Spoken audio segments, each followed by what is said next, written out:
My own son and his wife locked my sick wife and me in the basement of our old family estate. They screamed, "This house is ours now, sitting in that damp darkness," I whispered to Sarah. "Quiet. They do not know what is hiding behind that wall." When they finally left, I moved a loose brick and showed my wife the secret I had kept for 43 years. The truth about who I really am. A truth capable of destroying everything they think they know about our family. Hello, dear listeners. Thank you for joining me today. Before I begin my story, I would appreciate it if you subscribe to the channel, William's Revenge Stories, and told me in the comments which city or country you are listening from. It always excites me to know how far our stories travel. Enjoy the listening.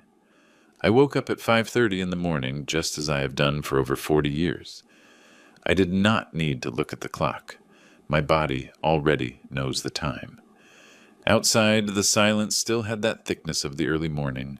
From the downtown square below the tolling of the bell tower broke the stillness, followed by the beating of pigeon wings on the old tile roof. I opened the window. The air of the historic district came in fresh, mixed with the sweet smell of jasmine climbing the balcony railing. The sky was beginning to lighten, and the wind brought with it the murmur of leaves from the orange tree in the patio. I heard the engine of a bicycle and then the sharp thud of the newspaper against the front steps. The Morning Gazette, like every day. I picked it up and left it next to the teapot on the wooden table that is older than my own son. I crossed the long hallway of old parquet, where the floorboards creak as if remembering every step we took in this house. On the wall, the photo of my wedding with Sarah hung crooked. The gold frame had already lost its shine. I straightened it carefully, caressing the foggy glass. In the living room, I lit the oil lamp that rests next to the small altar. I always have the feeling that as long as the flame is alive, so is the house. Then I went to the kitchen. The sound of the gas lighting, the smell of toasted bread, the soft boiling of water. Everything was part of my routine, of the small world I can still control. I cut the bread, beat the eggs, and prepared Sarah's breakfast, like every morning. Before serving, I opened the medicine box that Dr. Evans gave me and counted the pills, one by one, with the precision of a watchmaker. From upstairs, I heard footsteps, thin heels hitting the hallway floor. It was Linda. She always got up later, but today her walk sounded determined, almost impatient. A strong smell of expensive perfume began to fill the house, too much for a morning. I put the breakfast tray on the table and looked toward the window. Sarah was already awake, sitting in her armchair by the white curtain, wrapped in her wool shawl. Her skin was pale but serene, reflecting the soft light of dawn. When she saw me, she smiled weakly. "Good morning, my love," I said, approaching her. I gave her the first spoonful of warm oatmeal and then a sip of tea. She squeezed my hand, and that small pressure was worth more than any word. I opened the door so fresh air could enter. The scent of orange blossoms filled the room again. Then I heard the noise of a car engine. A gray Audi stopped in front of the iron gate. The sound of the door closing. The hurried steps. The voice of my son Daniel speaking loudly on the phone. "Yes, tell Jason to close the deal before Monday." "No. The risk does not matter. I want it signed." His tone was the same as always. Impatient. Authoritative. I went out to the porch. He hung up the call just before seeing me. He greeted me with a brief gesture and then leaned in to kiss his mother. He barely grazed her cheek. "Mom, you look better today," he said with that voice of someone speaking without really looking. Linda came down the stairs at that moment, still in a silk robe. She had a cup of coffee in her hand and an expression of impatience painted on her face. "David," she called me from the hallway, using my first name instead of Dad. "The Wi-Fi is not working again. Can you check it?" I did not answer. I limited myself to nodding. I left the tray on the counter and went to the small office in the back where I keep my tools. The router was blinking weakly. I restarted it, and while I waited for the lights to turn back on, I heard Daniel and Linda laughing in the living room, talking about a dinner at a fancy downtown restaurant. I returned to the living room. Sarah had fallen asleep. Her breathing was calm. Linda, on the other hand, had taken the opportunity to remove the lace tablecloth from the table and replace it with a modern beige one that did not match anything else in the house. "It looks fresher this way, more current," she commented without looking at me. I just nodded and picked up the old tablecloth, folding it carefully, as if it still held some of the smell of happy days. At noon, Daniel arrived with takeout boxes. He did not want me to cook. "Dad, do not bother preparing anything anymore. This is more practical, and Mom needs to rest." I limited myself to serving the plates. I did not even taste a bite. While they ate, they talked about projects, about money, about investments in Chicago, and the house sounded foreign, as if they had left me out of their language. After lunch, I washed the dishes in silence. The warm water and soap were the only things that still obeyed me. In the afternoon, I went out to the garden. The sun fell softly on the branches of the orange tree. I watered the plants. I pruned the roses. I cut a few to place in the vase in Sarah's room. She has always liked roses. When I returned, she was drowsy with a slight smile. Linda was talking on a video call, showing her mother her new house under renovation. "Look, Mom, this will be my kitchen. And here the dining room. It is an antique gem, just like this house," she said between laughs. From her armchair, Sarah listened without saying a word. Her eyes were tired, but tender, following the movement of the screen, like someone looking at something far away. When the call ended, she looked at me and smiled with that sweetness that has not left her yet. "Do you want some tea, my love?" I asked her. She shook her head. I tucked her legs in and stayed there a moment, observing how the afternoon light filtered through the curtains, painting the room with a golden tone. At nightfall, I went down to the basement to look for a can of paint. I wanted to repair the hallway window. I turned on the old neon bulb. The air was cold and damp, and the smell of wood and dust made me cough. There were still the bottles of wine from Grandpa Ernest, covered in cobwebs. I ran my hand over one of them and read his name engraved on the label. Ernest Miller, 1978. I stood looking at the weak reflection of the light on the glass. The house kept his history, but the echo of new steps had changed it. It did not sound the same anymore. It did not smell the same. I turned off the light and went up the stairs slowly. Before closing the door, I looked once more at the dark basement and said almost without a voice, "This house still breathes, but no longer with our breath." I stood there a moment, hearing only the ticking of the grandfather clock in the hall. Then I returned to Sarah's room. She slept peacefully, and the lamp next to her bed cast a warm light on her face. I sat next to her, took her hand, and thought that although the world insisted on moving forward, without looking back, I still belonged to this house, to its silence, to the good ghosts that still inhabit it. And so my day ended, just like so many others, with a heart full of love and a sadness that does not go away, but that I have learned to accept, like someone who learns to live with the constant sound of an old house that little by little is emptying of voices. That day dawned with a fine rain, almost invisible, the kind that seems to float in the air rather than fall. I woke up before dawn. The sound of water gently hitting the windows was hypnotic. I stayed lying down for a few seconds, looking at the ceiling, listening to the wind pushing the orange tree branches against the glass. The air was humid and cold. The room smelled of old wood and medicine. I turned on the small lamp on the nightstand. The yellow light barely illuminated the wedding portrait hanging in front of the bed. I sat up slowly, put on my shoes and coat, and went out into the hallway. The floorboards creaked under my feet. That familiar sound that in other times would have made me smile, but now only reminded me that the house was filling with foreign steps. Passing by Daniel's room, the door was open. Inside, the blue glow of a screen flickered in the darkness. The sound of a female voice came from the phone speaker, some radio host talking about fashion and celebrities. Linda was awake, lying on the bed with her hair loose and headphones hanging from her neck. She had a white facial mask on and her mobile in her hand. The room smelled of expensive perfume and nail polish. I continued straight to the kitchen. There the air was different, denser, more mine. I turned on the stove, put water to heat, and began to prepare breakfast. Black coffee for me, oatmeal with honey for Sarah, and a soft-boiled egg with a piece of toast. Everything with the same order as always. When the coffee began to release its bitter aroma, I heard footsteps approaching. It was Linda.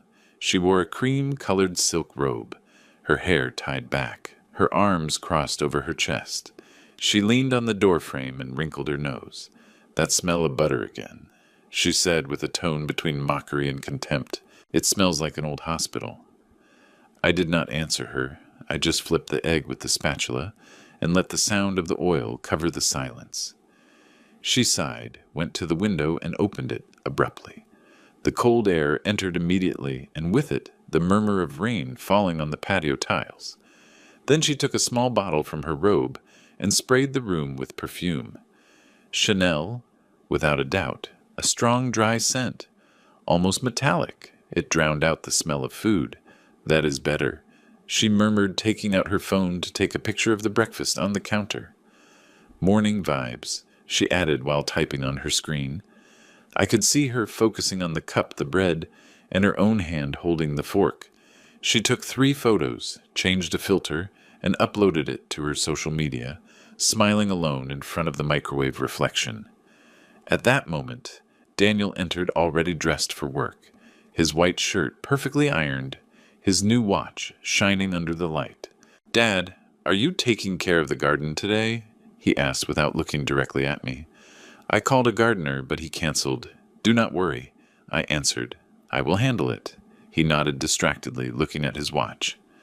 Linda brought him a cup of coffee and smoothed the lapel of his jacket. "Do not forget the meeting with the investors from Chicago," she reminded him. "I know," he answered, giving her a quick kiss on the cheek. "By the way, the interior decorator is coming today. I want him to see the kitchen." I stopped the movement of the pitcher for an instant while serving coffee. Decorator, kitchen, words that weighed on me more than any other. During breakfast, they talked about changing the tiles, about painting the walls, about selling the old farm upstate. They said it as if they were talking about objects without history, without names, everything that had belonged to my father, everything that carried his fingerprint. When I finished serving, I prepared Sarah's tray. I went up the stairs slowly, taking care not to spill anything. She was awake, watching the rain from her armchair. I smiled at her. "I brought your coffee, my love," I said. I helped her sit up, held the cup while she took small sips. Then I gave her the medicine, cleaned her hands with a damp towel, and opened the window so fresh air could enter. She closed her eyes a moment, breathed deep, and said in a low voice, "That girl does not look you in the eyes."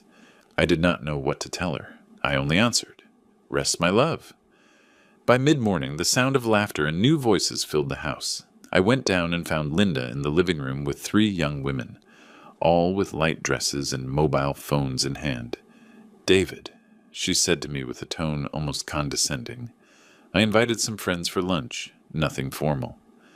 On the table there were bottles of wine, small plates with appetizers, and a vase that did not belong to Sarah. One of the girls approached the window, took a photo, and said, "What a beautiful house. It is like an antique jewel." Another laughed. "Yes, the kind they use to make a period movie." I tried to remain polite. I served water. I offered bread.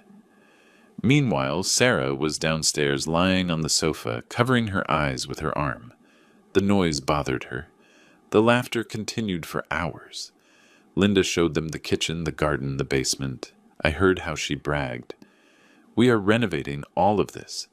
The house has charm but needs a modern touch." When they finally left, the silence fell again like a weight. I went to Sarah's room. She was asleep, exhausted. I tucked her in and went down to the patio. The sky was still gray and small drops accumulated on the orange tree leaves. In the afternoon, while I fixed the garden, I heard voices inside again. Linda had called a group of workers. They brought measuring tapes, paint catalogs, and a notebook. I entered just when one of them was measuring the living room window frame. "What are you doing?" I asked. Linda, with a flawless smile, answered, "We are going to change the curtains and maybe paint. The room needs more light. The walls are my father's," I told her slowly. "Grandpa Ernest painted them himself." She shrugged her shoulders. "Well, it is time to modernize them, right?" The sound of the pencil marking the wall pierced me like a nail. I said no more. I went to the hallway, took my coat, and went out to the patio. I stood in the rain for a few minutes, watching the water slide down the tiles. When I returned, the men had already left. The living room smelled of fresh dust and perfume. That night, Daniel came back with a bottle of expensive red wine. "Dad," he told me with a tense smile, "I will bring you a special vintage next time. I want to celebrate that the house will soon look brand new." I did not answer. I limited myself to sitting by the window. Outside, the drops hit the blinds. Inside, their laughter filled the dining room. I looked at the reflection of the wine in the glass and thought of my father, of how every brick of this house had been raised with his hands. Every crack had a story. Every point stain was a memory. And now all that was being erased layer by layer, as if memory could also be painted over.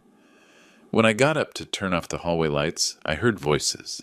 They came from their room. The door was barely ajar. I stood still, not wanting to listen, but the words slipped out anyway.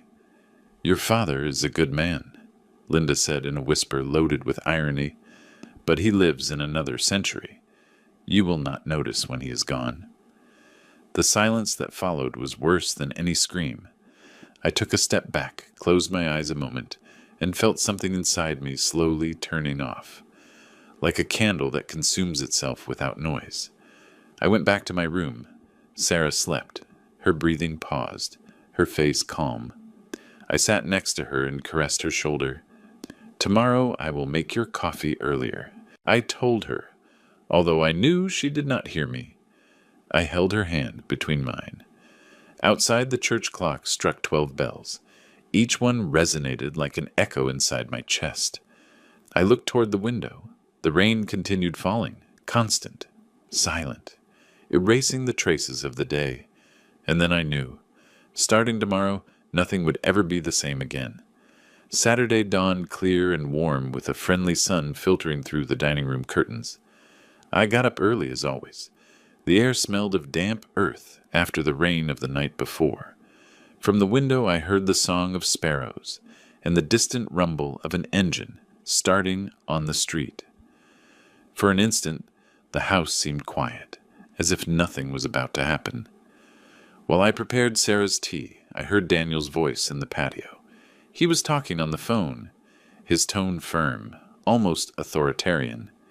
"Yes, tell Richard to close the deal today. No, I do not care about the price. I want it signed before Monday." His voice was the same one he used when he was a child and demanded a new toy. Only now he wore a suit and an expensive watch. I stood observing him from the window. He was wearing a white shirt, perfectly ironed, with the sleeves rolled up and the shine of the watch reflecting the sun. He walked from one side to the other with the mobile on his ear, gesturing with his free hand. On his face there was no trace left of the boy who one day played barefoot under this very orange tree. Linda appeared behind him, moving the garden dining table. She spread out a beige tablecloth, the kind that looks taken from a magazine. Seeing it, I realized she had put away Sarah's lace tablecloth, the one we used since we got married. "It matches the new walls better," she told Daniel while adjusting the corners of the tablecloth. I kept preparing the tea, but something inside me hardened. When Sarah began to wake up, I went to help her. I adjusted the pillows, put the tray on her legs, and caressed her hair. She smiled weakly. "Is it sunny?" she asked. "Yes, my love. A clean sun, the kind that deceives," I answered her. While I gave her the medicine, I heard Daniel's steps entering the kitchen. He brought a smile so rehearsed that it scared me. "Dad, can you come to the dining room for a moment? We have something to talk about." I left the tray aside and asked Sarah to rest. I went down the stairs slowly, with a heavy heart, without knowing why. The The dining room was brighter than usual. The open windows let in the breeze, which made the new curtains wave. In the center of the table was a brown leather folder, perfectly aligned with 2 glasses of white wine. Linda smiled at me with that fake sweetness she only uses when planning something. "It is just a toast, David," she said, pouring me a little wine. "Nothing to worry about." I sat down without touching the glass. Daniel settled in front of me, crossed his hands on the table, and adopted the tone of someone about to close a deal. "Dad," he began, "we have been reviewing some legal matters of the house." He opened the folder carefully as if revealing a delicate secret. He took out several documents with red stamps and signatures I did not recognize. On the first sheet, I read, "Transfer of property. Miller family residence. We do not want problems when the time comes," he continued. "If you sign this, everything will be easier for everyone." I looked up. "And what time is that exactly?" Daniel avoided my gaze. Linda intervened immediately, resting her hand on the papers. "It is just a formality. This way we avoid taxes, complicated inheritances, lawyers. You know how bureaucracy is." "I know," I said slowly, "but I do not understand why such a rush." "Why," Daniel answered with contained impatience, "this house needs a clear direction. You're tired, Dad. We can take care of it." "I am not tired," I answered him. "Just old," which is not the same. Linda let out a brief, uncomfortable laugh. "Oh, David, do not take it that way. It is for your own good. We want you and Sarah to be calm." Then I saw the pen placed right on top of the papers. The detail froze my blood. Everything was already planned: sign, toast, smile for the photo, and then disappear. I put my hand on the folder without opening it. "No," I said. The silence that followed was thick, as if the air had stopped. "What do you mean?" "No," Linda asked, frowning. "We just want to help you." "I am not signing anything. This house is still mine." Daniel leaned his elbows on the table, leaning towards me. "Dad, we live here. We pay bills. We take care of Mom. It is logical. You live under my roof," I answered him, "and I take care of my wife, just as I have always done." He leaned back in the chair, took a deep breath, and tapped the edge of the table with his fingers. "Be reasonable. Mom needs professional attention. I already found a place at Oakwood Senior, living on the outskirts of the city. It is a good place." For a second I did not understand. "What are you saying?" Linda quickly added. "A center with doctors 24 hours a day, gardens, private rooms. You could visit her on weekends." I stared at her. The wine in her glass reflected the sunlight like an open wound. "You want to lock your mother in a facility?" Daniel looked down. "It is not locking her up," he murmured. "It is moving forward." At that moment, from the room next door, the slight clinking of a spoon hitting a cup was heard. It was Sarah. Her way of saying, "I hear you." I got up slowly. "We will not speak of this again," I said. Daniel tried to stop me. "Dad, do not get like this." But I had already turned around. I crossed the hallway without looking back. In my room, the air was cooler. I closed the door and leaned against it. I could hear my own heartbeat in the silence. The image of my son handing me those papers would not leave my head. The same son I taught to walk, the one I took to school in the rain, now looked at me like a nuisance. That night, the house filled with whispers again. From my bed with the door ajar, I heard the voices of Daniel and Linda in the living room. "Your father understands nothing," she was saying. "If he does not want to sign, we will have to do it our way." "Yes, but it must look voluntary." "I do not want trouble," he answered. Their steps echoed in the hallway, and then silence. I got up, went to the window, and opened it. The night wind entered, smelling of humidity and orange blossoms. In the distance, the bell tower struck 11. I stood there, breathing deep, feeling the weight of the air. I knew something had broken forever. The next morning, the dining room was empty. The documents remained on the table, but I noticed pages were missing. When I asked, Linda smiled with that courtesy that cuts deeper than a razor. "Relax, we put them away so they do not get stained." The mail arrived shortly after. The postman handed me a sealed envelope with the letterhead of a local notary. I observed it for a few seconds. I felt it weighed too much to be just paper. I did not open it. I kept it in the drawer of the sideboard and said nothing to Sarah.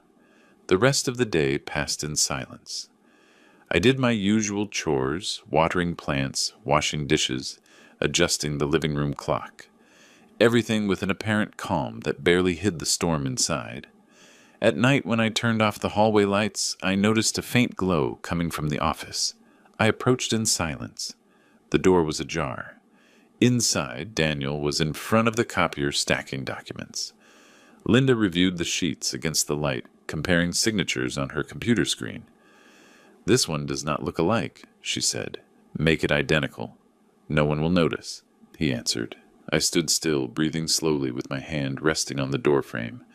I felt the cold of the wood under my fingers. I did not want to enter. I did not want to interrupt them. I wanted to see them as they were, without masks. When they finished, they turned off the light and went up the stairs laughing as if nothing happened. I stayed there alone in the dark. The hallway lamp cast a long shadow of me on the floor. I looked at my hands. They were trembling, but not from fear. I closed my eyes. In the distance, the living room clock struck midnight. Each chime sounded louder than the last. The house, my house, seemed to be watching me. And for the first time in 40 years, I had the certainty that the danger did not come from outside, but from inside.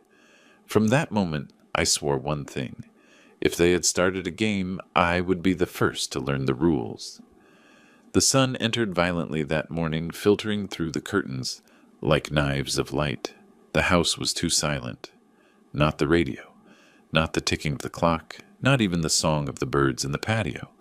Only the slow hum of the ceiling fan spinning lazily over the living room. Linda left early. She wore dark glasses and a purse hanging from her arm. Before closing the doors, she said without looking at me, "I'm going to buy flowers to decorate. This house needs life." She did not wait for an answer. The slam sounded hollow, and then the echo of her heels was lost down the street. I prepared Sarah's breakfast in silence. Soft eggs, toast, the herbal tea that relieved her cough. I helped her up, adjusted the shawl over her shoulders, and took her to the porch. The air was hot, loaded with the smell of orange blossoms. She closed her eyes a moment, enjoying the sun on her skin. "It is hot," she murmured. "Too much." I answered, fanning her with an old newspaper. When I returned to the kitchen, I found Daniel leaning on the doorframe. He had a cup of coffee in his hand, his face-tense sleeves rolled up to the elbows. He watched me with that mixture of condescension and annoyance that I found unbearable. "Dad," he said with a low but firm voice, "we have to talk again, and this time I want you to listen to me." I did not answer. I kept cleaning the table. The sound of the rag on the wood was my only response. Daniel took a step inside, placed the cup with force on the counter. Some coffee spilled and stained the tablecloth. "You cannot keep living in the past," he added. "Mom needs care that you cannot give her." I breathed slowly without looking up. "You already said that yesterday," I murmured. He let out an impatient sigh, and in his look there was something new, darker. "Come," he said suddenly. "Come down with me. I want to show you something." "What is happening?" I asked, although his tone admitted no answer. Before I could say anything else, he took me by the arm with force. His hand was firm, hard, and I felt how he pushed me toward the basement stairs. Daniel let me go. I tried to break free, but his grip only got stronger. "Just go down," he insisted. "It is important." We went down the wooden steps. The air became colder, with each step more humid. The smell of mold hit me like an ancient memory. The bulbs hung unlit, swaying slightly. When we reached the bottom, I took a step toward the wall to look for the switch, but before reaching it, Daniel pushed me hard. I tripped over a box and fell to the floor. The noise echoed in the low ceiling. "Daniel!" I screamed, trying to sit up. The door slammed shut. Then the metallic sound of the bolt turning. A dry, definitive click. I pounded the wood with my fists. "Daniel, open up. Listen to me." From the other side, his voice descended calm, almost indifferent. "This house is ours now, Dad. Rest a little." The steps moved away, and then silence. My heart was beating hard. The darkness was dense, sharp. I searched for the switch on the wall and turned it on. The bulb flickered several times before dimly illuminating the space. "What is happening?" Sarah's voice came from the stairs. She was there clinging to the handrail with a pale face. I ran to her. "Calm down, my love. Everything is fine. Just a mistake." I helped her sit on one of the wooden steps. I took her hands. They were cold. I tried to push the door, but it did not move an inch. He locked us in. She whispered, barely audible. I did not answer. I sought to maintain calm. The basement was almost the same as I remembered from my youth. The stone walls with dampness, the smell of old wine and earth, the cobwebs in the corners. On the shelf, the antique bottles of Grandpa Ernest still rested covered in dust. The yellowed label said, "Reserve, 1975. I moved some boxes to make space and placed one on top of another, forming a kind of bench. "Sit here. You will feel more comfortable." She obeyed, trembling. "I'm going to look for water," I said. In a corner, I found an old plastic jug. It still had some liquid. I opened it and smelled. It was not entirely bad. I poured a little into a metal cup and offered it to her. Upstairs, the sound of the garage gate opening was heard. Then the car engine. Daniel and Linda were leaving. The silence that followed was absolute. "They left us here on purpose," Sarah said, looking at me with wet eyes. "Do not say that, please," I asked her. "Not yet." We stayed there, listening to the small noises of the house, the creaking of pipes, the persistent dripping of some old pipe, the buzz of a trapped insect. Time became thick. An hour passed, maybe 2. The trembling light of the bulb seemed to breathe with us. I took my pocket knife and opened an old tin of sardines that was in a box. I divided the contents carefully. Sarah barely tasted a bite. "Eat," I insisted. "You will need strength." She shook her head. "I'm not hungry." "Please," I repeated and managed to get her to eat a little. The metallic taste of the fish filled my mouth. It was hard to swallow, not because of the taste, but because of the rage. Later, while she slept, I began to walk slowly through the basement, observing every corner. The shadows danced with the flickering of the bulb. I saw a shelf full of old tools. I remembered being here with Grandpa Ernest many years ago when he taught me how to fix the garden irrigation system. Every man must know the heart of his house, he had told me. I opened a rusty iron cabinet. Inside were nails, a flashlight without batteries, a hammer, and a screwdriver.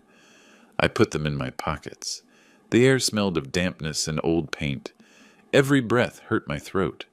The wood creaked under my steps. I approached the back wall where the bottles were stacked. One of the walls had saltpeter stains and a crack that extended from top to bottom. I ran my fingers along it. It was cold, rough. I touched another section of the wall. It sounded different. Hollow. I tapped gently with the hammer handle. The echo was different, lighter. "What are you doing?" Sarah asked, waking up startled. "Nothing, love. I'm just checking if air enters from somewhere." She nodded, lying back down. Her breathing was heavy. I turned on the old flashlight, and to my surprise, it still had a thread of light. I used it to inspect the wall better.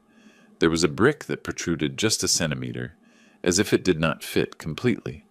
I pressed it with my fingers. It moved a little. I did it again with more force. A dry sound, a slight crack. The brick came loose, leaving a dark hole behind. My heart jumped. I reached in. I touched something metallic, cold, rectangular. I pulled carefully and took it out.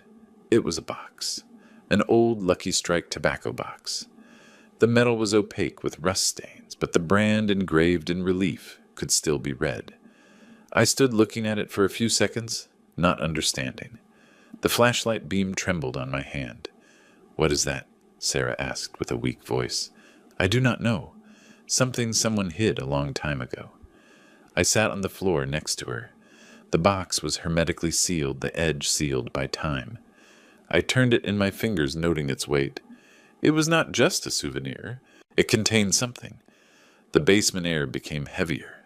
I could hear my breathing mixed with the constant sound of water dripping. I rested the box on my knees and observed it in the yellow light of the bulb. The metal shone for an instant, as if returning a gaze from another time. Sarah looked at me, eyes half open. "David, what are you going to do? I do not know," I answered, but deep down I did know. I held the box with both hands as if it were something alive, and then I understood that although Daniel believed he had buried me in this basement, what he had actually done was open a door he could not imagine. The darkness no longer scared me, only the silence. Because now I knew that beneath the earth of this house, between its walls and its secrets, something waited to be discovered. I caressed the metal lid with my thumb. Sarah fell asleep, little by little, leaning on my shoulder. I turned off the flashlight, let the gloom wrap around us, and stayed listening to the rhythm of her breathing. In my hand, the cold box weighed more than the air. I held it against my chest and closed my eyes. I knew that everything, absolutely everything, had just begun. The yellow light of the basement bulb trembled as if breathing. The air was dense, saturated with humidity, and the sound of water dripping from an old pipe marked a slow, almost hypnotic rhythm. Every drop that fell on the cement floor seemed to count the seconds we had been there. I moved a couple of wooden boxes to the center to open up space. Doing so, a cloud of dust rose and made me cough. The smell of rotten wood, of old paint, of confinement covered everything. I felt a metallic taste in my mouth. "What time is it?" Sarah asked from the steps, her voice weak, loaded with fatigue. I took out my pocket watch, the one that had belonged to Grandpa Ernest, and looked at it. The hand was stopped at 9:15. "The battery dead for years. I do not know," I answered her, "but it must be noon." She sighed. Her breathing sounded like a soft whistle interrupted. I approached to cover her better with my jacket. The skin of her hands was cold. I took the flashlight I had found in the toolbox. I turned it on. The light flickered a couple of times before stabilizing. It did not shine much, but it was enough to distinguish the stone walls and old shelves. I walked slowly, checking the corners. On the right shelf were antique wine bottles. I touched one. The label said, "Reserve 1978. Cleaning it with my sleeve, the name Ernest Miller appeared engraved on the cork like a signature from the past. I passed the flashlight over the back wall, the one on the west side, and then I saw it. A distinct line, a crack that ran through the joints between the bricks. There was something strange about that wall. I tapped gently with the hammer handle. The sound it returned was hollow, different from the rest. I felt my heart accelerate. Suddenly I remembered something, a distant image, almost a dream. Grandpa Ernest going down with me to the basement when I was about 14 years old. He carried his oil lamp in one hand and a tired smile. "Here I kept something, David," he had told me with a deep voice. "Something for desperate times." Back then I did not understand. I thought he spoke of money or wine. Now those words resonated with a new meaning, heavy urgent. I left the flashlight on the floor, shining toward the wall, and with the screwdriver I began to pry at the brick that seemed loosest. Dust fell in a cascade, filling the air with the smell of old earth. "What are you doing, David?" Sarah asked, trying to get up. "Nothing dangerous, love. Just checking something," I said without looking at her. The brick gave way little by little. I heard a slight creak and then a dry sound. Crack. The piece moved barely a centimeter. I tried again with more force. Finally, the brick slid outward, revealing a dark hole the size of a hand. The air that came out of there smelled of metal and old paper. I put my fingers in carefully. I touched something hard cold and took it out slowly. It was a Lucky Strike tobacco box, rusted with deformed corners. The surface was covered with a layer of gray dust, and the red color of the logo could barely be distinguished. I shook it gently. Inside, something jingled like coins or small, loose objects. "What did you find?" Sarah asked with a thread of voice. "I do not know," I answered, but something important, for sure. I knelt on the floor, cleaned the lid with my sleeve, and tried to open it. It was stuck. I tried once more with my hands, but it did not yield. I looked for the screwdriver, placed it in the slot, and turned it carefully. A sharp click, and the lid opened. Inside was a package wrapped in waxed paper, yellowed by time, tied with a thin and frayed string. I untied it slowly. The knot came undone with a slight snap. Inside the wrapper, 3 folded sheets. I opened them carefully, the paper almost falling apart between my fingers. The first was a birth certificate. I read the name aloud, barely believing it. Mark Taylor, born June 12th, 1948. I froze. That date was mine. The second sheet was an adoption document with official seals and a clear signature. Ernest Miller. The text said that the minor Mark Taylor legally became adopted with a new name, David Miller. The third was a handwritten letter. The paper more worn than the others, but with the firm, slanted, unmistakable handwriting of Grandpa Ernest. If you are reading this, son, it is because necessity brought you here. The letters seemed to speak from the earth. I felt a knot in my throat. I took the sheets to the light of the bulb, spreading them on an empty box. Sarah approached, a little leaning on the railing. "What does it say?" she whispered. I cleared my throat. "Listen," and I began to read. "Your real name is Mark Taylor. You were born into a family that loved its country but was betrayed by it. Your father, William Taylor, was a government advisor falsely accused of conspiring against the regime. He died in prison to protect your mother and you. No one was supposed to know. I changed your name, son, so you could live without the shadow of the past. You are my son as much as you were his. But if one day you find this letter, remember the blood that runs through your veins has history, and you must not let anyone stain it." I finished reading. My voice trembled. The echo of my words bounced off the damp walls. Sarah was crying. "Your father. The real one?" she asked. I nodded slowly. "Yes." And Grandpa Ernest knew everything. I sat next to her. The metal box rested in my hands, cold as stone. I looked at it and felt that inside there was something more than papers. There was an invisible weight, that of a story buried for decades. I ran my fingers over the faded letters of Lucky Strike and thought of Grandpa Ernest, hiding this alone in this same basement, perhaps with the fear of being discovered. Silence took over the place again. Only the constant dripping of the pipe was heard, marking a time that seemed not to advance. Suddenly a noise upstairs, a dry thud like a door closing. I stood up instinctively. "Did you hear that I asked?" Sarah nodded, alarmed. "Yes." I turned off the flashlight and we were left in gloom. I listened attentively. Light steps, or maybe the wind. I was not sure. Outside, a car passed on the street, its engine moving away amidst the heat's hum. I approached the stairs, observing the slit of light coming from under the door. It did not move. No human sound. Only the distant echo of the neighborhood muffled by the thick walls. "Maybe it was the wind," I murmured. I returned to Sarah. I saw her weak, exhausted. I put the jacket over her shoulders and arranged it better. I kept the documents in the box carefully and closed it. The metallic sound of the lid snapping shut made me shiver.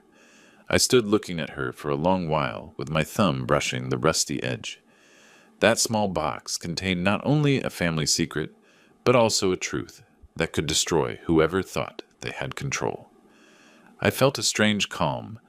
I was no longer the same man who had gone down to that basement by accident. I looked up toward the closed door.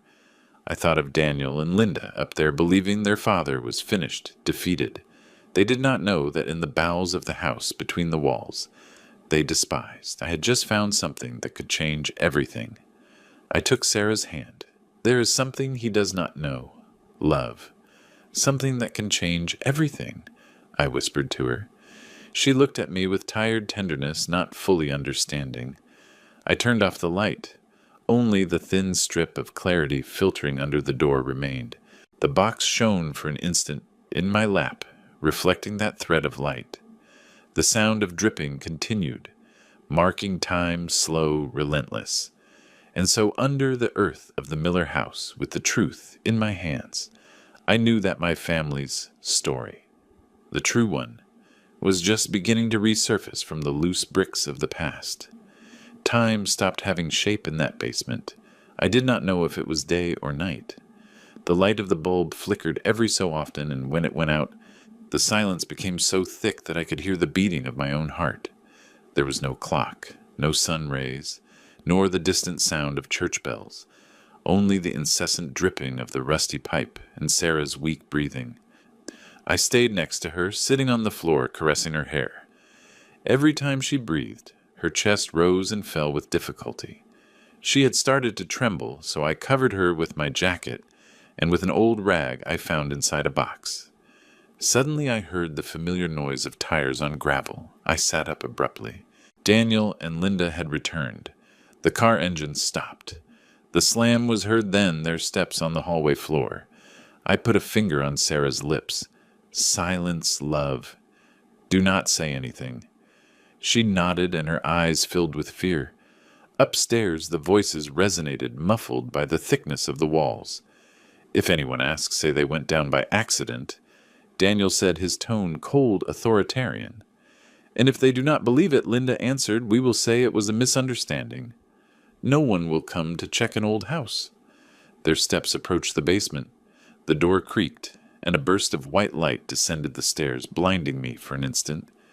Daniel appeared in the doorway, his tie undone, his face haggard, his eyes red.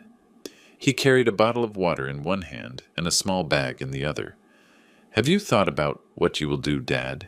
He asked with a tired voice, but without a trace of compassion. I held his gaze.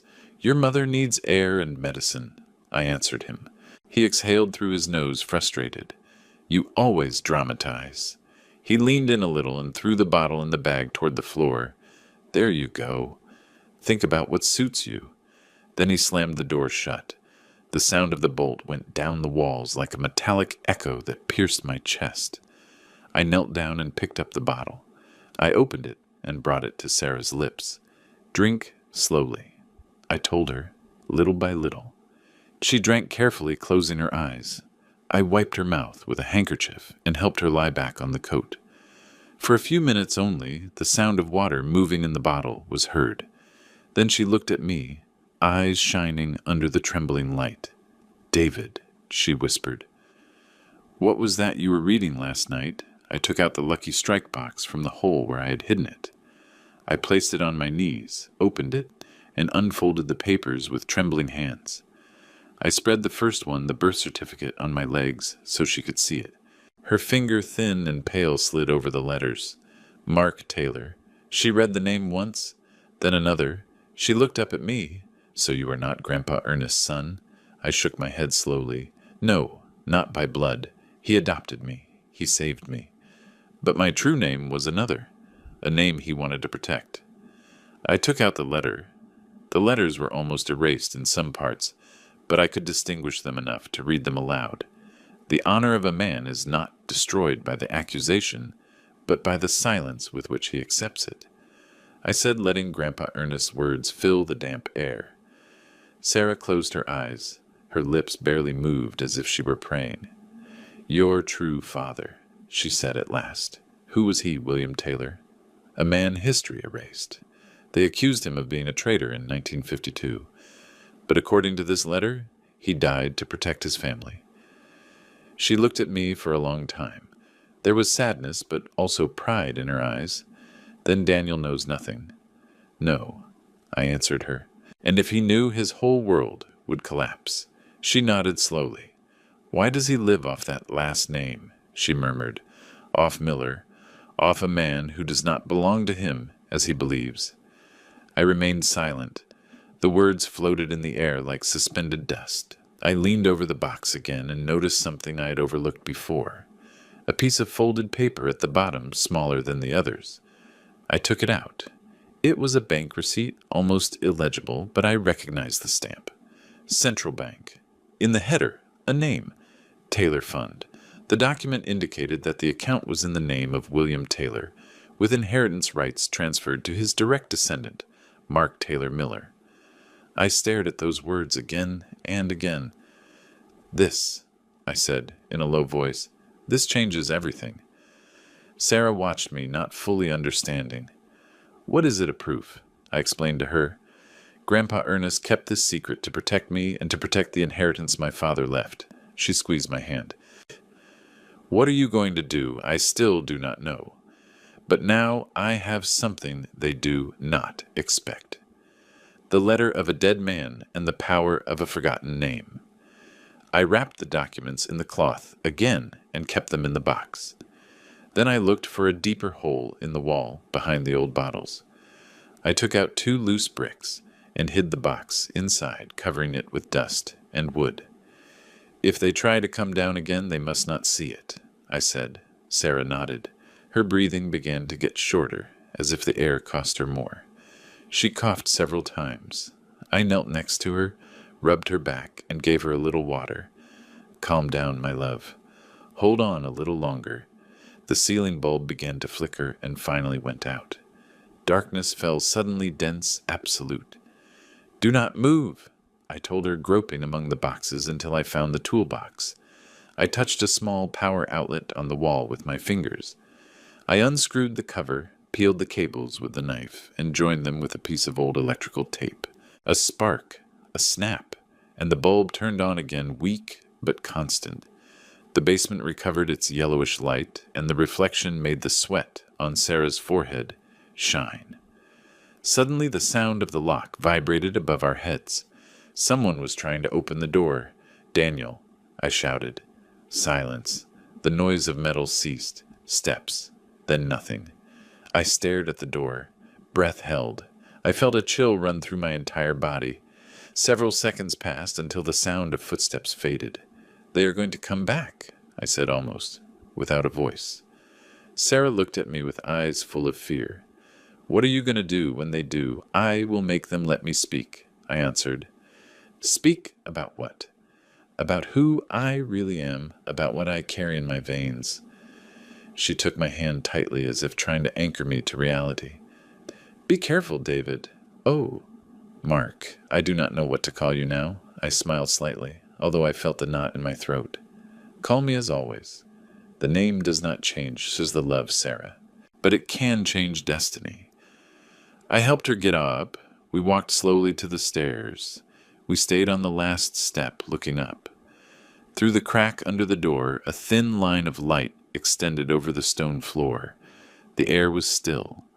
I squeezed the box inside my jacket, making sure it was well hidden. The cold metal against my chest gave me back a sensation I thought forgotten, that of having a purpose. I looked toward the door, toward that small strip of light. I no longer felt fear. I felt calm. Calm and a determination that burned in my blood. Because for the first time in my entire life, I knew who I was. Not David Miller. Not the old, weak father his son locked up. My true name was Mark Taylor. And that truth, sooner or later, was going to tear down the walls of this house. The morning dawned gray, with a pale light filtering through the upper slit of the door. Dust particles floated suspended in the air, as if time itself had stopped inside that basement. The sound of an engine came from the patio, breaking the silence. I recognized the noise of wheels on gravel. "Daniel." The basement door opened with a long screech, and my son's silhouette appeared in the threshold, outlined by the brightness outside. He had his shirt rolled up and a tired face, but his tone had no trace of compassion. "Do not starve to death, old man," he said with a half-smile, throwing a paper bag and a bottle of water. "Think about it." The sound of the latch closing resonated on the walls like distant thunder. I waited a few seconds before moving. I took the bag and placed it on the worm-eaten wooden table.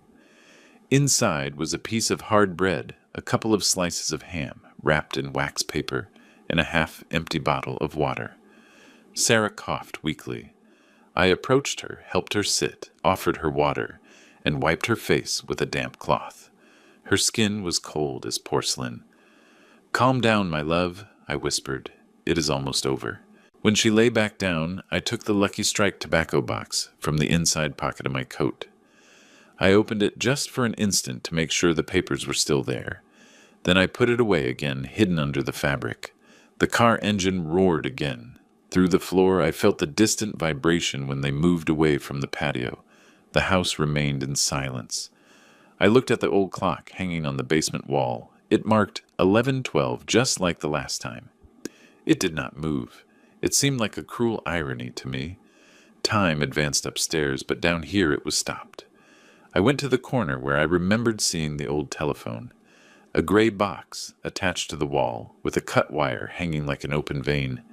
I touched it. Dust and cobwebs. Useless. But then I remembered something. In the pocket of Sarah's jacket was still her old mobile phone. One of those with a sliding keyboard she used to call the doctor. I took it out carefully. The device was covered in dust, but still had some life. I pressed the power button.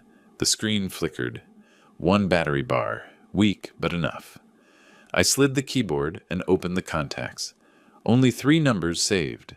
Dr. Evans, Daniel, and Robert Vance. The name Vance lit a memory. The lawyer who had worked with me years ago when I defended a family plot before the city council. A correct, discreet man. Someone I could still trust. I waited for Sarah to fall asleep. Her breathing became slower. Paused. Then I went up 2 steps, looking for a point where the signal was stronger. I lifted the phone toward the slit of light under the door. 1 bar of coverage. Only 1, but it was enough. I dialed Robert Vance's number. 1, 2, 3 rings, and then a female voice. Young, professional. Vance Law Firm. Good morning. I remained silent a few seconds before speaking, controlling the tremor in my voice. This is David Miller, I said in a low voice. Tell Mr. Vance I need to see him today. Matter of inheritance and fraud. Mr. Vance has an open appointment at 4 in the afternoon. She answered without hesitation. Confirmed, I whispered, and hung up before she could ask more questions. I turned off the screen, covering it with my palm to prevent the device's light from filtering under the door. I turned to Sarah, who was still sleeping. I knelt beside her. This afternoon we will get out of here, I promised her in a low voice.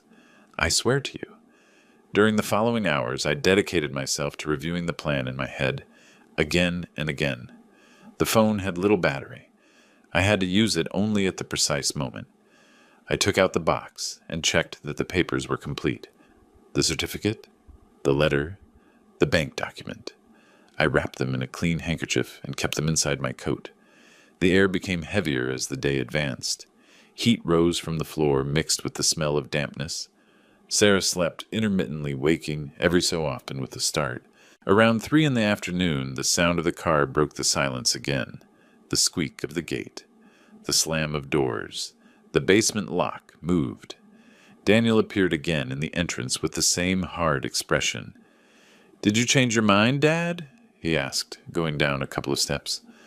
I feigned weakness, leaning against the wall. "Your mother needs to see the doctor," I said with a tired voice. "If she does not get out to the air, she will not make it." From upstairs, Linda's voice resonated with impatience. "Let him go for a while. Just have him sign." Daniel hesitated a moment. Then he nodded. "I will let you out," he said, opening the bolt. "But no nonsense. 1 hour." I went up the steps, slowly helping Sarah. Every step made the wood creak. When the door opened completely, the daylight hit us in the eyes. I felt the fresh air on my face, and for an instant I felt dizzy. Daniel observed every movement, slowly. "We are in no hurry," he said with that tone of false calm. We entered the living room. The smell of Linda's perfume floated in the air, mixed with that of recent dust. I went to the bedroom and took a clean jacket from the closet. I put the metal box in the inside pocket, making sure it remained hidden. Daniel followed me with his gaze. "Call the doctor from my phone," he ordered. "I want to hear it." I nodded. I took his mobile and dialed the number I remembered by heart. When they answered on the other side, I spoke with a paused voice, as if asking for a medical consultation. "Doctor, I need an urgent appointment. I will bring my wife's documents." On the other side, Robert Vance's firm voice answered without hesitation. "I will see you at 4. Main office. I hung up. It is done, I said. The doctor is waiting for us. Daniel checked his watch. 1 hour. He repeated, lips tense. And do not try anything, Dad. I nodded without arguing. Carefully, I helped Sarah go out. The main door was open. The afternoon sun fell on the patio, illuminating the orange tree leaves. A breath of wind brought the scent of jasmine from the fence. For an instant, everything seemed normal, almost beautiful. We crossed the threshold. My knees trembled from tension, but I did not stop. As soon as we reached the corner of St. Raphael Street, I raised my hand. A yellow taxi braked with a slight screech. I opened the door, helped Sarah sit, and gave the address in a low voice to the driver. The Vance Building, Main Street. The man nodded, started the engine. Daniel stayed at the door of the house, watching us. He did not move. He said nothing. He just raised a finger and looked at his watch, as if reminding me of the time limit. 1 hour, Dad. Not a minute more. I nodded and closed the taxi door. The vehicle started slowly advancing through the narrow streets of the neighborhood. Inside, the air smelled of gasoline and old leather. Sarah looked at me, face pale, but with a spark of hope. "Where are we going?" she asked. "To see the doctor," I said first, and then added in a lower voice, "to someone who can help us." She squeezed my hand tightly. Outside, the city extended under the golden light of the afternoon. Balconies with hanging clothes, children playing on the sidewalks, the sound of a street vendor in the distance. Everything seemed so normal that it hurt to think about what we were leaving behind. While the taxi turned toward Main Avenue, I discreetly took out the Lucky Strike box from my pocket and looked at it for a second. The cold metal returned a weak reflection, almost imperceptible. I held it on my knees and thought of Grandpa Ernest, of William Taylor, of the two men who in some way had built me. I had spent my life believing that the secrets of the past were buried forever, but now I knew that truth is not buried. It only waits. The taxi driver turned on the radio. An old song played, the kind Sarah used to hum while cooking. She recognized it and smiled barely with dry lips. "Years since I heard it," she murmured. I also smiled. For the first time in a long time, I felt destiny giving me a second chance. While the sun reflected on the downtown buildings, the taxi continued its way. The city advanced around us indifferent, but in my chest something woke up. A mixture of calm and resolution. I squeezed Sarah's hand, looked forward, and knew with absolute certainty that that call, made from the darkness of a basement, had changed everything. Freedom finally had a shape, and it was taking me straight to it. It was 3:50 in the afternoon when the taxi stopped in front of the stone building. On the facade, a bronze plaque reflected the sunset sun. Vance and Associates, attorneys at law. The shine blinded me for a second. I felt that every step I took, getting out of the car, weighed double. I helped Sarah descend. The driver looked at us through the rearview mirror, curious, but asked nothing. I paid the fare, closed the door, and we headed toward the entrance. The hallway floor was covered with antique tiles, and every step we took resonated with a soft echo, almost solemn. Inside, the smell of waxed wood and old paper hit me immediately. That mixture reminded me of Grandpa Ernest's office, where everything had a perfect order and time seemed to advance with respect. The young secretary with a neat bun and a kind smile recognized us instantly. "Mr. Miller, Lawyer Vance is expecting you," she said, getting up from her seat. I nodded without a word. I had no strength to speak. Sarah advanced slowly, leaning on my arm, her gray scarf wrapping her neck. Vance's office was at the end of the hallway. The door ajar let out the distant murmur of Main Street. We entered. The lawyer stood up as soon as he saw us. "I knew I would see you again, Mr. Miller," he said with a warm tone. "What happened?" His voice was serene, but his eyes perceived my tension. I sat in front of his desk, and without a word, placed the Lucky Strike tobacco box on the wood. The rusty metal jingled softly. "Here is everything," I said, opening the lid carefully. Inside, the papers I had guarded for decades. The birth certificate with the name Mark Taylor. The adoption certificate signed by Ernest Miller, the handwritten letter, and the bank document of the Taylor Fund. Vance adjusted his glasses, extended each sheet with precision, and examined them under the light. His expression went from curiosity to astonishment. "This," he murmured, "changes everything." He ran his fingers over the letter, read some fragments, and looked up at me. "Does your son Daniel know this?" I denied firmly. "No, and he must not." Vance remained silent for a few seconds. Then he took a notebook, wrote something with fast handwriting, and called his secretary through the intercom. "Laura, prepare an eviction order for document fraud, and ask the notary for a signature verification, high priority." While he spoke, his tone became more technical, colder. But beneath that professionalism was a contained flame, a silent indignation. When he hung up, he looked at me again. "I need you to sign a power of attorney to represent you. This will not be just a family matter, Mr. Miller. It is a case of forgery and asset fraud." I nodded, trembling a little. I took the pen he offered and signed with a steady hand. David Miller. Or perhaps Mark Taylor. It no longer mattered which. Meanwhile, the secretary entered with 2 cups of tea. Sarah took hers with both hands. The ginger aroma filled the room, and her gaze got lost in the bookshelves, where names of laws and sentences accumulated like silent witnesses of other battles. When everything was ready, Vance closed the folder and tapped it gently on the table. "You will have a visit at your house in 24 hours, he said calmly. "Stay calm. Do not confront your son. Leave him to me." I pressed my lips together and nodded. I had no words. Only gratitude. Upon leaving, the afternoon air seemed fresher. I stopped another taxi, helped Sarah up, and we returned toward the historic district. The car clock marked 6:15. The sun began to fall, dyeing the facades a melancholic golden color. And now Sarah asked, not looking away from the horizon, "Now we will wait," and I squeezed her hand. We arrived by the back street, the one with the dry bougainvilleas. I did not want Daniel to see us from the living room window. We entered through the patio door slowly without making noise. Inside, everything seemed calm.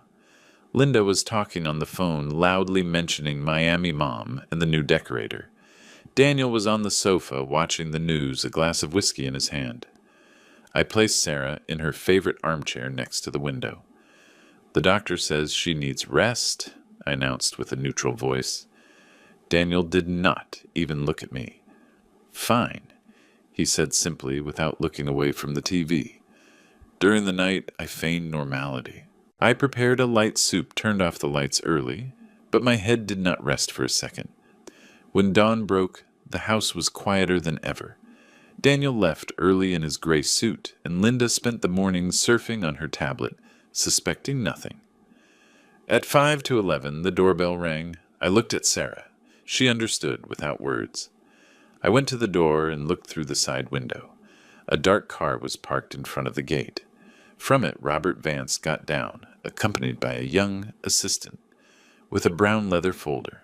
I opened the door calmly. "Come in, counselor," I said, holding the latch. Vance entered, greeted with courtesy, and his assistant followed, carrying documents.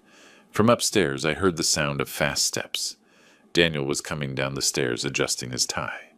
"What is happening here?" he asked with a mixture of annoyance and surprise. Vance looked directly at him. "Legal notification," he said, extending a yellow envelope. "Eviction order and complaint for document forgery." Daniel snatched the envelope from his hands and opened it with fury. His eyes moved fast from one paragraph to another. The color left his face. "Fraud. What does this mean?" Linda appeared behind him, still in a robe with the phone in her hand. "This cannot be," she murmured. "There must be a mistake." Vance, impassive, adjusted his glasses. "The transfer you presented has the signature of a notary who died 2 years ago. Everything indicates a forgery."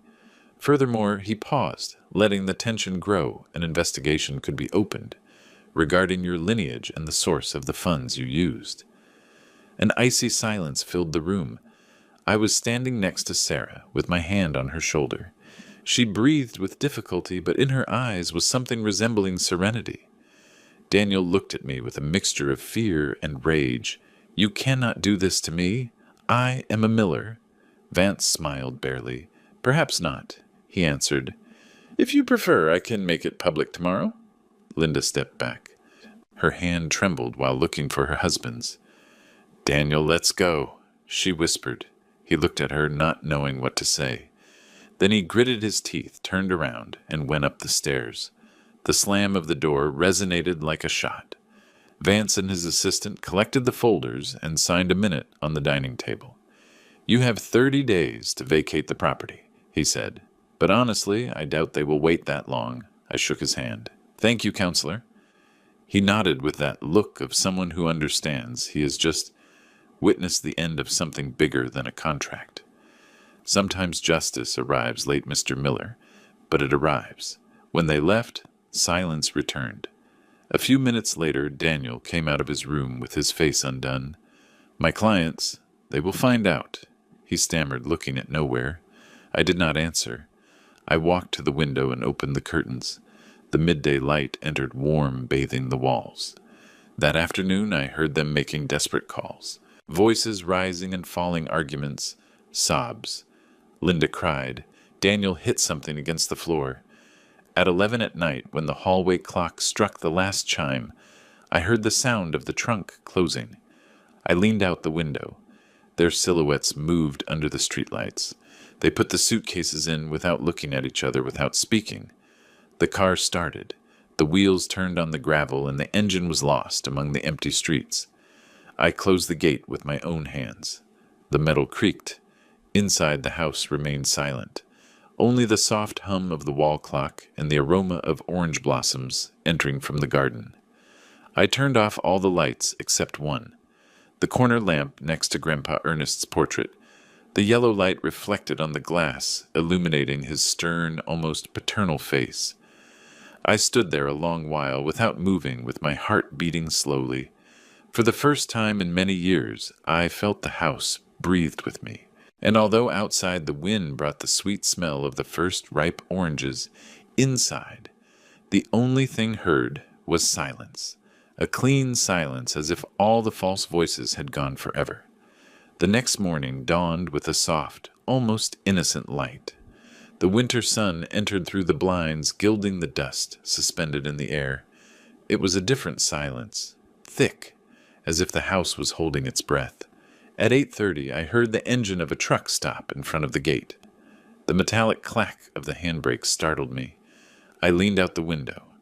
2 men dressed in blue jackets got out of the vehicle. They wore work gloves and hurried looks. They asked no questions. They entered, began to load suitcases, paintings, shoeboxes, bags of clothes, everything that had belonged to Daniel and Linda. Daniel watched them from the porch, arms crossed. He had a wrinkled shirt, a gaunt face sunk in dark circles. He did not look like the confident man who once spoke of inheritances and financial logic. Now he was barely a body, holding the weight of his own failure. Linda was by his side with a wide-brimmed hat and dark glasses. She spoke ceaselessly on the phone. Her voice cut the air like a blade. "Tell Mom we will arrive in Miami tonight," she said while checking a list on her mobile. I approached slowly, opening the wooden door that creaked, as if it also wanted to say goodbye. "Your mother is resting," I told him in a low voice. "Do not disturb her." Daniel looked up for just a second. His eyes stopped on me without words, without even resentment, only exhaustion. Then he tightened his grip on the suitcase handle and turned his face toward the patio. The men continued their mechanical work. The sound of boxes hitting the floor mixed with the song of sparrows. On the living room table, I left the envelope Robert Vance had sent early that morning, the notarial confirmation of legal property transfer. The court seal shone under the light. Daniel saw it but said nothing. He took a pen from his pocket and signed the copy that corresponded to him. His hand trembled slightly. A newspaper fell from his coat. The headline in large black letters occupied almost the entire cover. "Forgery Scandal. Rocks Miller Investments." He picked it up from the floor, read it twice, and his lower lip trembled. "Who leaked it?" he asked with a thread of voice almost childish. I looked at him, not raising my voice. Truth travels fast, son. Faster than we imagine. Linda snorted, clutching her purse against her chest. We do not have to listen to this. Let's go. She turned to the workers. Fast, please. We do not have all day. From the fence I saw Mr. Arthur Harris, our neighbor. He was standing on the sidewalk with a sack of oranges in his hand and a magazine folded under his arm. He looked at me, nodded with a slight smile that needed no words. He understood. The truck started with a roar. The wheels crushed the gravel, leaving a trail of dust. The winter air smelled of metal and goodbye. Daniel got into the passenger seat. Linda settled next to him, and without looking back, the vehicle moved away, slowly until disappearing around the curve. When the gate closed again, the whole house exhaled. The silence that remained was so deep I could hear the hum of the ceiling fan and the ticking of the clock in the hallway. I stayed a moment looking at the tracks the tires had left on the ground, knowing the wind would erase them before nightfall. At noon the phone rang. It was Robert Vance. The press has everything, he said with his professional tone.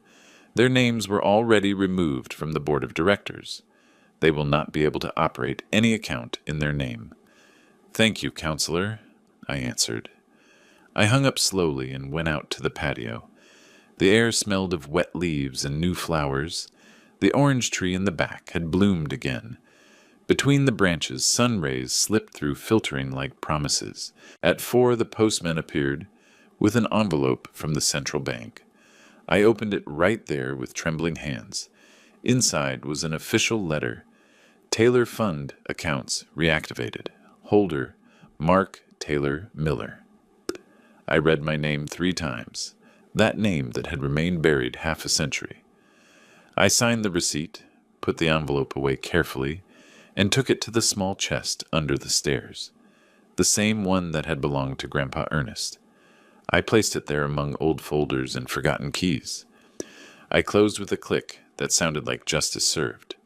The rest of the day passed slow, peaceful. At nightfall, Sarah woke up. The golden light of the sunset bathed her pale face. Did they leave? She asked with a thread of voice. I nodded.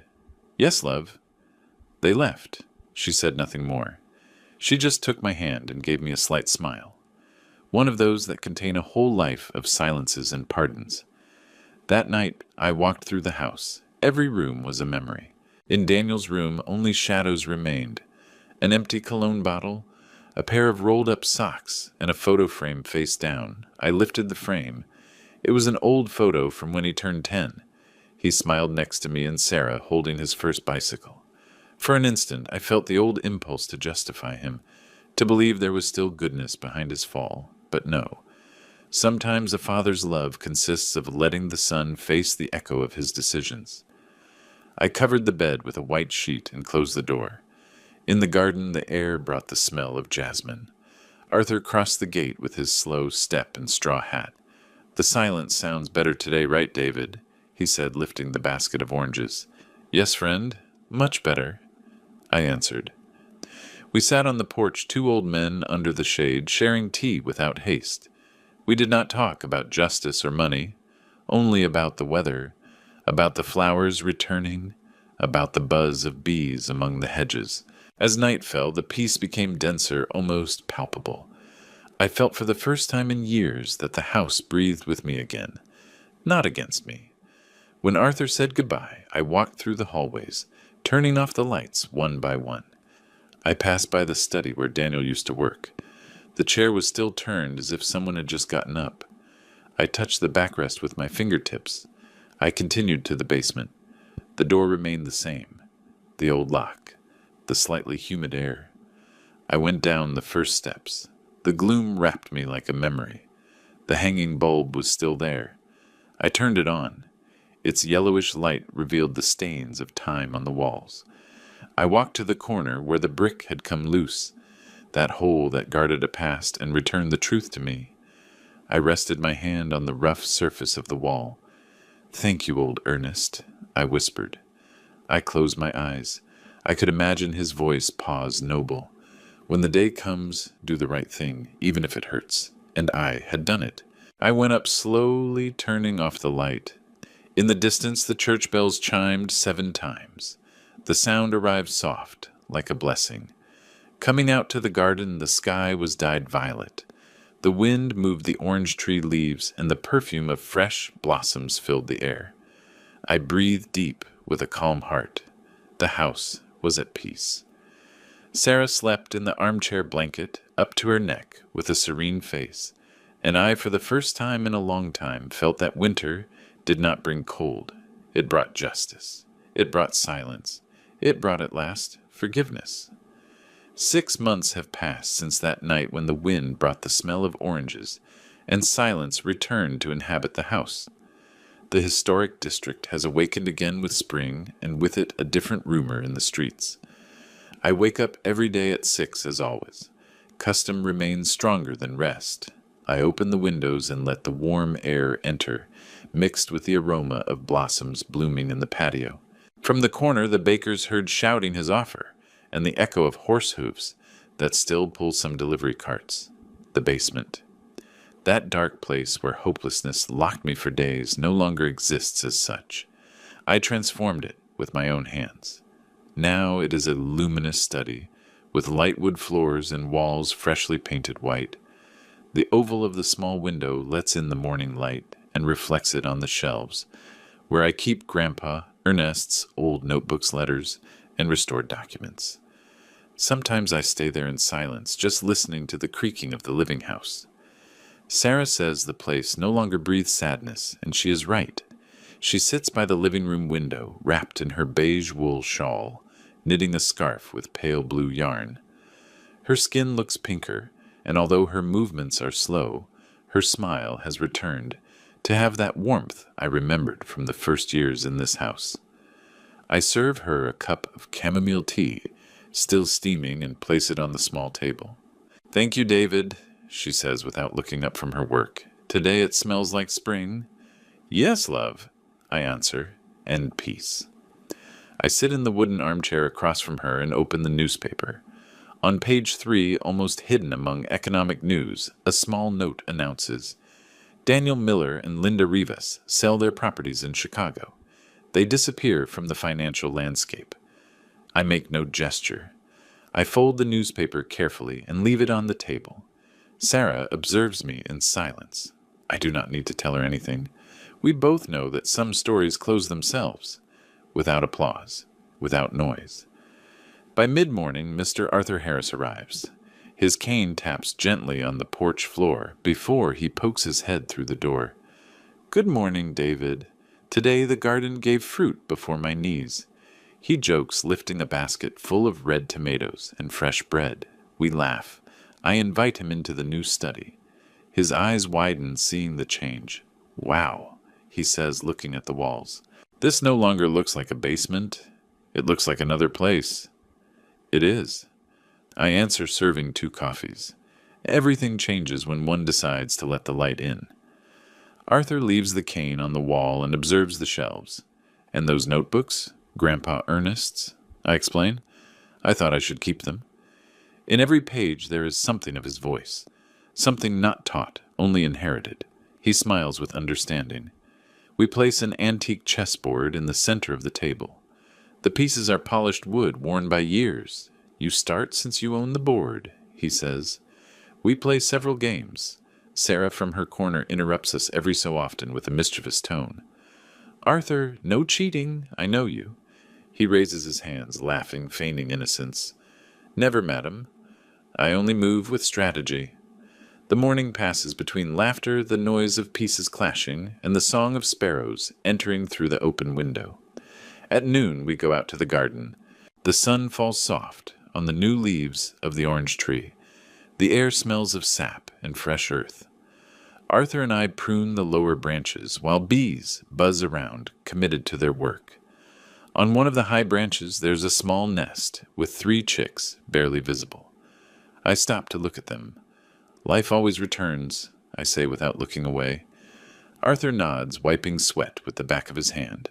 "And sometimes quieter, but cleaner," he adds. We stay quiet for a while, listening to the murmur of the city in the distance. In the afternoon, the sky covers with fine clouds and it begins to rain. A calm rain, the kind that does not scare but washes. I help Sarah close the hallway windows and we light the corner lamp. The smell of wax mixed with the aroma of rain dampening the earth enters through the cracks. The sound of drops against the roof is a lullaby. I go to the study cabinet and take out the old Lucky Strike tobacco box. I've cleaned and polished it. Now it shines with its corners still dented but dignified. I place it on the main shelf among the books. Sarah looks up from her knitting.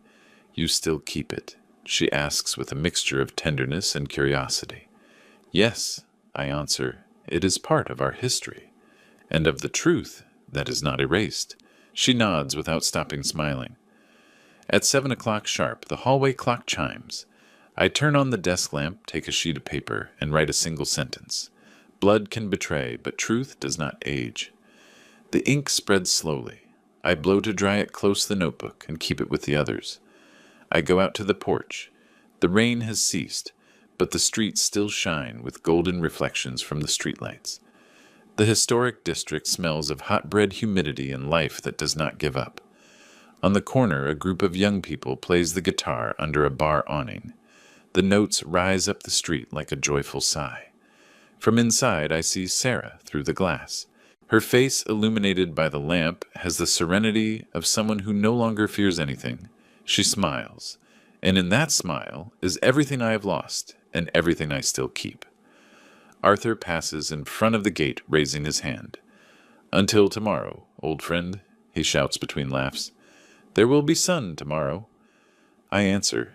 I close the door. I walk through the house, turning off the lights one by one. I only leave the study one on illuminating the white walls, where before there was only dampness and fear. The rain left a clean shine on the wooden floor. I sit at the desk, look around, and think that everything, even pain, has its place if given time and silence. I rest my hand on the tobacco box, that relic that changed my destiny. There is no rage nor nostalgia, only gratitude. I murmur to myself, as if speaking with Grandpa Ernest, with my true father, with all those who once taught me something without words. The true legacy was not the money, nor the last name, but the dignity of not giving up. I look out the window. The city lights flicker under the clear sky. The wind drags the orange blossom perfume flooding the study. The Miller house, which one day was a prison today, breathes in calm. And in that calm, in that silence that no longer hurts, I finally find what I always sought: peace of heart. I have learned that blood does not always define family, but loyalty does. For a long time, I believed a father's love could withstand everything, even betrayal. And perhaps it is true, but I also understood that love without respect becomes a chain, and sometimes you have to let children face the weight of their decisions so they understand the value of what they lost. I forgave not for them, but for me, because bitterness ages the soul more than years, and forgiveness cleans the house of the heart. Today I look at Sarah and give thanks. Thanks for still being here, for reminding me that dignity is never negotiated, and that even in the darkness of a basement, truth can be the light that saves you. I wish every family listening to this story finds peace before pride, understanding before distance, and love before resentment. May everyone's home be filled with respect, patience, and second chances. And may God bless those who love without expecting anything in return,